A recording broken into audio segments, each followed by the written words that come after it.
런하 반갑습니다. 짧지만 복잡 다단했던 이번 주 또 끝났습니다. 오늘 증시 참 삼성전자 또 하락했어요. 도대체 삼성전자는 언제 오르는 거예요? 여러 번 얘기했다시피 이제는 환율 플레이입니다.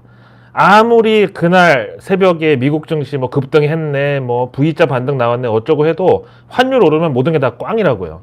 특히 삼성전자 같은 거 외국인들이 이거 지수 플레이로도 많이 쓰고 또 한국 원화 표시 자산 중에 이걸 가지고 비중 조절도 많이 하기 때문에 환율에 민감할 수밖에 없고, 참 8만전자 언제 오는지, 올 초에 삼성전자 10만전자는 기본이고 14만 15만전자까지 가능하다고 했던 사람들 지금 어디서 뭐 하고 있는지 참 궁금하고요. 그 다음에 올해 코스피 4100까지 가능하다고 무지성 샤머니즘 다다이즘으로 떠들던 사람들 얼굴 좀 보고 싶네요. 참. 진짜 연준이 11월에 테이퍼링 시작하고 내년 9월에 금리 인상 단행한다면 그때는 불확실성 해소라고 증시에서 좀 안정적인 반응이 나올까요? 아니면 외국인들은 계속해서 우리나라 한국 주식, 채권, 원화 등등, 원화는 물론이고 원화 표시 자산까지 메리트가 없다고 판단하고 비중을 줄일까요? 오늘 보니까 오랜만에 네이버 카카오 반등한 반면에 뭐 디스플레이, 반도체 장비 뭐 등등 해가지고 경기 민감주 다 빠졌더라고요. 그런 와중에 어제 내일뉴스에서 분명 대북주 얘기했죠. DMZ 평화공원부터 주말 백악관에서 열리는 쿼드 정상회담까지 종합해가지고, 그러다가 이제 분위기가 약간 이렇게 되니까 오늘 오후에 갑자기 북한에서 김여정이가 문재인 대통령의 종전선언에 어떤 호감을 표시하는, 지지하는 성명을 내면서 대북주가 모처럼 오늘 같은 약세장에서도 시세를 분출했습니다.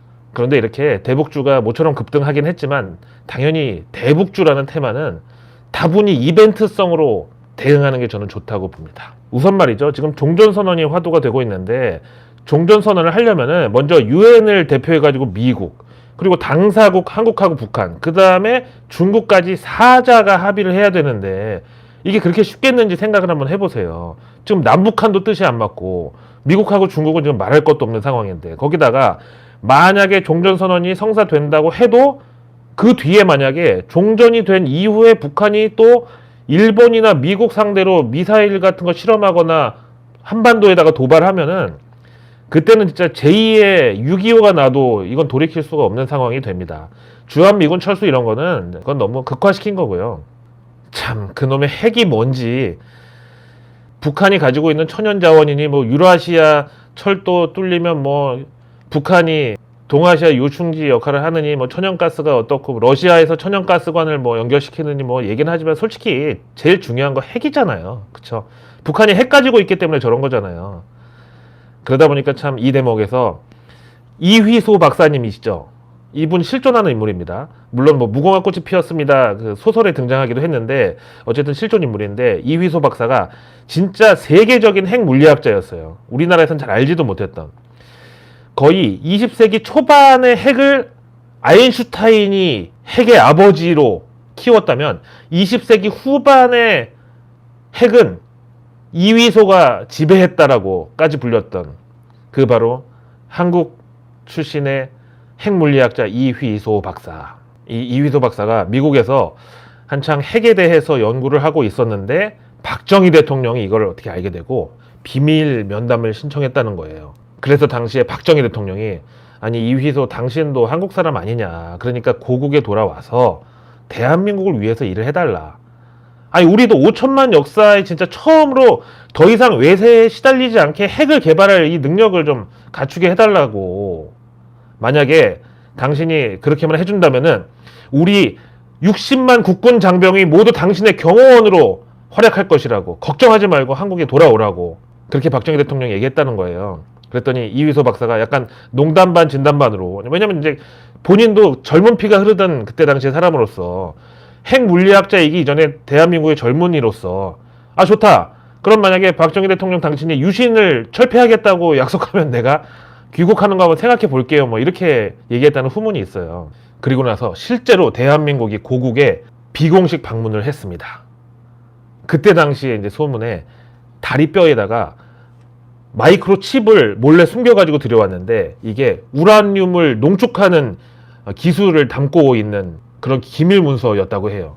그래서 이거를 박정희 대통령한테 몰래 전달을 했고 그 기술을 바탕으로 당시 우리나라가 핵 개발에 거의 90%까지 갔대요. 그때 막 신문에도 나오고 뭐 했었는데 당시 충남 홍성에서 규모 5.0의 강진이 났는데 거기가 지진이 난리가 없는 지역이거든요.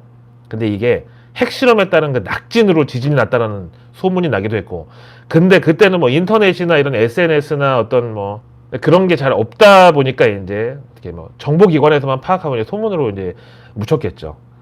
하여튼 그랬는데 결국 그게 미국의 귀에까지 들어갔다고 합니다. 그리고 얼마 안 가가지고 이휘소 박사가 그냥 루틴으로 학교에서 연구하다가 이제 어디 가려고 차를 운전하고 가는데 갑자기 의문의 교통사고로 당시 나이가 42살 그 나이에 교통사고 현장에서 즉사하는 요절을 하셨다고 알려집니다. 근데 건너편에서 정면 충돌을 한 게 트럭인데 트럭 운전사가 뭐 불법 체류자였는지 뭔지 아무튼 아무런 신원 기록이 없고 심지어 어느 쪽이 과실인지 교통사고다 사망사고잖아요. 근데 어느 쪽이 과실인지 누가 중앙선 넘어왔는지 당시 시속 몇 킬로인지 이런 것도 다 이런 게 전혀 파악되지 않았고 그나마 있는 정보도 기밀문서로 보관되고 있다는 후문입니다. 아니 갑자기 종전선언 얘기하다가 꼬꼬무 더하기 서프라이즈 더하기 그것이 알고 싶다 더하기 마지막에 뭐 트럭하고 이휘소 박사하고 누가 과실이냐 해서 한문철의 블랙박스까지 지금 갔는데 아무튼 우리는 그 뒤에 한반도 비핵화 선언이라는 진짜 희대의 개 짓을 하면서 영원히 이제 핵과는 이별을 했지만 아니, 한반도 비핵화 선언을 도대체 왜 한 거예요?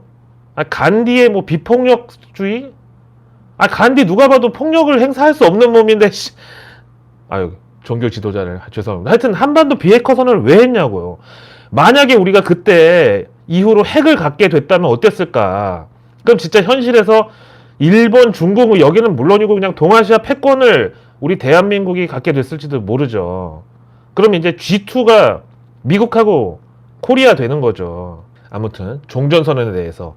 근데 종전선언을 하고 나서 이제 그러면은 고려 연방제니 뭐니 남북통일 사전 작업에 들어간다고 하면은 그때부터는 이제 또 정말 총성 없는 전쟁이 시작이 됩니다. 심지어 제 주변에서 보니까 예전에 국민은행 주택은행 합병했잖아요. 그 은행 두 개 합치는 데 있어서도 아직까지도 저 사람 주택은행 출신, 저 사람 국민은행 출신 계속 아직도 따진대. 은행장 혹은 부행장 이런 거 인사 있을 때마다 고위급은 다 무조건 동률 비율로 섞지 않으면 폭동이 일어난대요. 그 다음에 얼마 전에 대우증권하고 미래에셋증권 합병한 거. 이것도 지금 뭐 내부에 말도 못합니다. 아니 하다못해 한 동네에서 초등학교 같은 반 다니는 애들 부모도 주상복합 사냐 LH 사냐 이거 가지고 서로 못 잡아먹어서 안달인데 과연 남북통일에 출혈이 없을 거라고 장담할 수 있겠습니까? 하여튼 그래서 이 대북주는 그냥 게임주 신작 나올 때마다 약간 복불복으로 막 동전 던지기 하듯이 그런 관점으로 접근하는 게 타당하다고 보고요. 북한이 종전선언에 대해서 어떤 입장이든지 결국은 본질이냐 비본질이냐 따지면 비본질이죠. 본질은 뭐냐면은 종전선언의 결정적인 역할을 행사할 주체는 누가 봐도 미국이고 그 미국의 최대 관심사는 바로 북한의 핵 포기입니다. 뭐 그게 아니라고 해도 우리가 북한을 지금 또 믿는다는 게 진짜 남북 연락사무소 폭파시킨 것만 봐도 그렇고 그때 저는 진짜 충격받았어요. 이제 한반도에 평화가 오는 길이구나. 완전히 오진 않았지만 평화로 가는 길에 들어는 섰구나. 평화라는 어떤 고속도로가 있으면 일단 거기에 진입은 했구나라고 생각했는데 갑자기 그걸 폭파시킬 줄이야. 그래서 지금 와서 또 북한을 믿는다는 거는 진짜 사기 정과 20범이랑 공동 창업을 해가지고 뭐 동업을 하든가 아니면 절도정과 17범한테 티파니 매장에 알바를 시키는 거 아니면 또 폭행전과자랑 간지럼 참기 내기를 막 진짜 막 간지럼 못 참다 갑자기 뭐 주먹 날아올 것 같은데 혹은 전자발찌 찬 사람하고 커플 운동화를 신고 다니는 격 이것도 아닌가? 그러면 문익점한테 아시아 종묘 공장장을 맡기는 거. 이것도 같은 민족 디스라고요. 어쨌든 대북주는 끊임없이 의심을 거두지 말자. 이 정도로 마무리하고요. 일단 이번 주에 많이 놀았으니까 내일 뉴스 주말 일정까지 이어가 보겠습니다. 대한민국 상위 1% 정보 취급자들이 독점해온 정보들을 우리도 공유하자는 취지에서 정보 민주화의 가치를 추구하는 내일 뉴스 미리 보기. 매일 저녁 7시에 여러분들의 안방에 로켓 배송 아니고요. 새벽 배송 아니고요. 노을 배송으로 갑니다. 일단 토요일 9월 25일인데요. 금융소비자보호법 아시죠? 금소법. 드디어 이게 금요일까지가 계도 기간이었고 이제는 본격적으로 토요일부터 시행이 됩니다. 이제 앞서서 금융위는 금융 플랫폼이 펀드나 연금보험이나 저축보험 같은 각 상품의 계약관리 내역 모두 제공하고 또 계약 절차를 해당 플랫폼을 통해서 진행하는 경우에 중개에 해당한다고 해석을 했습니다. 이거를 업계에다가 가이드라인을 보냈어요. 그럼 이런 해석에 따르면 현재 금융 플랫폼의 보험과 카드 같은 금융상품 추천 서비스는 이거 단순 광고가 아니라 중개에 해당되는 거예요. 금융 플랫폼은 중개업자로 등록해야죠. 아니면 무허가 영업 아니에요. 그렇죠? 여기다가 온라인 금융 플랫폼 금융상품 추천 금지 조항도 시행이 됩니다. 온라인 금융 플랫폼 뭐 어려운 게 아니라 카카오페이, 네이버 파이낸셜, 토스 이런 거. 이런 온라인 금융 플랫폼사는 이제 9월 25일 내일 토요일부터 계열 금융 플랫폼에서 펀드, 연금 등 다른 금융사 투자 상품을 비교 추천이 금지됩니다. 금융위원회하고 금융감독원은 카카오페이 등 일부 온라인 금융 플랫폼의 금융상품 관련 서비스를 금소법상 중개 행위로 판단을 해서 시정 조치를 요구했고 금융 플랫폼의 상품 비교 추천 서비스를 단순 광고 대행이 아니라 투자 중개 행위라고 판단했다고 합니다. 그래서 온라인 금융 플랫폼사가 금융상품을 비교하거나 추천하는 정보를 내려면 금소법에 따라서 금융위원회에 금융상품 판매 대리 중개업자로 등록해야 된다는 유권 해석을 냈죠. 자, 내일 토요일 일본의 월간 생산 실적이 나오는데 여기 MLCC가 포함되어 있습니다. MLCC 아시죠? 적층 세라믹 콘덴서의 영문 이니셜인데 전자산업의 쌀이라고 합니다. 우리나라 삼성전기하고 일본의 무라타 제작소가 글로벌 MLCC 시장의 경쟁자이자 협력사인데 최근 무라타의 생산 라인이 코로나 때문에 생산 차질을 빚고 있어가지고 이 반사 이익이 삼성전기에 오느냐 아니면 같이 생산 차질의 여파가 미치느냐 이거 가지고 지금 복잡하단 말이에요. 참 진짜 브랜드값 못하는 회사 몇 개가 있습니다. LG 디스플레이, 그 다음에 삼성전기도 조금. 다음 내일 토요일 INK 잉크 콘서트가 있는데 여기서 잉크는 인천 K-팝의 약자입니다. 인천시하고 인천관광공사가 개최하는 이번 행사는 코로나 때문에 작년에 이어서 올해도 2년 연속으로 온라인 무관중 생중계가 됩니다. 에스파, 더보이즈, 프로미스9, 에버글로우, 스테이시 등등 해가지고 10개 팀이 출연하는데 특징이 이번에 XR 그러니까 확장현실 기술을 통해서 인천에서 하는 거잖아요. 인천관광공사하고 인천의 주요 관광지를 실감나게 소개하고 스타들이 직접 인천의 주요 관광지를 방문해가지고 무대를 꾸미고 하는 K-팝 스타들을 인천에 모시는데 그거를 XR 확장현실로 끌어들인다 이거죠. 다음 9월 26일 일요일은 2021 무인 이동체 산업 엑스포가 있습니다. 서울에서 개최되는 국내 유일의 무인 이동체 전문 비즈니스 전시회인데 무인 이동체 하면 어렵지만 드론 그리고 자율주행 기반의 스마트 모빌리티 산업 이런 게 이제 총망라되고요. 전시 품목은 드론 완제품, 드론 활용 서비스 거기다가 이제는 국방용도 많이 쓰이죠. 국방 드론, 드론 부품 여기다가 자율주행차하고 자율주행 관련 부품하고 소프트웨어 자율주행 운송 로봇 도심 항공 모빌리티 빠질 수 없죠. 잠실에서 여의도까지 7분 하지만 저는 안 타겠습니다. 너무 무서워요. 그 다음에 목적 기반 모빌리티 등등. 일요일날 독일에서 연방 하원 총선이 있습니다. 앙겔라 메르켈 총리가 드디어 물러나고 새 총리가 여기서 선출되는데 그러니까 독일 정치는 다당제잖아요.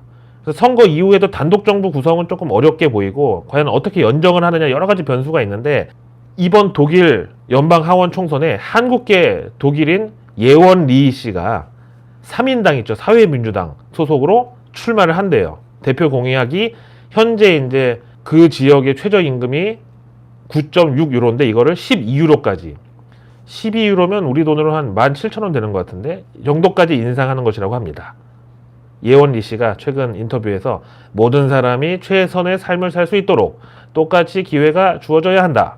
보다 공정한 노동 조건이 필요하다. 라고 밝혔다고 합니다. 일단 주말부터 국제정치 관련된 뉴스가 많이 나올 것으로 예상이 되는데 일단 다음 주에 일본도 자민당 총재 선거가 있습니다. 여기가 이제 일본의 차기 총리가 되는데 스가 요시히데는 이번 주말 백악관 쿼드 정상회담을 끝으로 공식 일정이 이제 마무리된다고 하고 그 다음에 이제 지금 일본의 차기 총리로 떠오르는 사람이 고노다로 우리나라 특히 현재 민주당하고는 상당히 껄끄러운 사이고 또 한때는 친한파였고 또 지한파로도 꼽히고 그렇지만 최근 우리 정부 현재 정부 여당하고는 나는 그 어떤 커뮤니케이션도 피할 생각이다. 먼저 약속을 저버리고 먼저 외교 규약을 깬 정부하고는 대화하지 않겠다 이렇게 다소 강경론으로 나오고 있습니다. 하지만 근본적으로 뭐 혐한이나 무슨 반한 이런 사람은 절대 아니고요. 친한파 지한파가 맞긴 합니다. 그런 만큼 또 원래 아는 사람이 더 무섭다고 하지 않습니까? 그래서 지금 반일 테마, 애국주 이런 것들이 고노다로의 일본 신임 총리 취임을 열심히 째려보고 있는 중입니다. 자, 이제 추석 연휴도 끝났고 당분간 연휴 없습니다. 일상으로 돌아가서 진지하게 올해 마무리 작업에 함께 들어가야 되는데요. 자, 이제 조금 찬바람 부는가 싶더니 이제 올해 마지막 분기로 또 돌입을 합니다. 4분기 잘 지내야 되지만 한국은행 금통위도 있고 연준 테이퍼링 개시도 있고 금융시장에 만만치 않은 과속방지턱들이 등장을 하는데 문제는 이럴 때 체력이 있고 기초 바이탈이 튼튼한 그런 차를 타고 있어야 과속방지턱을 잘 넘지 평소 정비도 안 해가지고 타이어도 엉망이고 엔진 출력도 엉망이고 기름도 없다. 과속방지턱이 벽이 될 수도 있습니다. 그래서 여기에 평소 차 상태와 연료에 해당하는 것은 바로 현금 그리고 포트폴리오 다변화, 위험 분산, 포트폴리오 관리, 안전자산과 위험자산의 올바른 자산 배분 등이 되겠습니다. 삼성전자 하루에 1,000원씩 빠지면 화나죠. 그럴 때 환율 10원만 오르면 그대로 해지가 되는 겁니다. 그리고 늘 말씀드리지만 주식은 진입장벽이 거의 없다시피 한 시장입니다. 진입장벽이 없을수록 낮을수록 그 시장의 리스크는 크죠. 대신 진입장벽이 높을수록 뭔가 먹을 게 있으니까 진입장벽을 높여놨을 거 아니에요. 그런 진입장벽이 없는 시장에 어서 들어오라고 여기 누구나 다 환영한다고 여기 누구나 다 부자 될 수 있다고 이렇게 꼬셔가지고 정보 같지도 않은 정보 주면서 때로는 역정보 섞어가지고 이렇게 사람들 현혹시켜서 수수료 먹고 자기네 광고 수익 올리는 사람들 일시적으로는 도움될지 모르겠지만 계속 같이 갈 파트너라고 보긴 힘듭니다. 올해 상반기에도 역시 개인 기관 외국인 중에서 개인 투자자 손실이 가장 컸다는 뉴스가 또 들려오고 있습니다. 자, 다가오는 10월에는 내일 뉴스와 함께 대한민국 상위 1% 사람들과 같은 생각, 같은 전략, 같은 마인드로 한 발짝이라도 꾸준히 앞으로 나가는 게 중요하다고 생각합니다. 저는 일요일 저녁 7시에 내일 뉴스를 들고 또 노을 배송으로 여러분들의 안방에 찾아뵙겠습니다. 고맙습니다.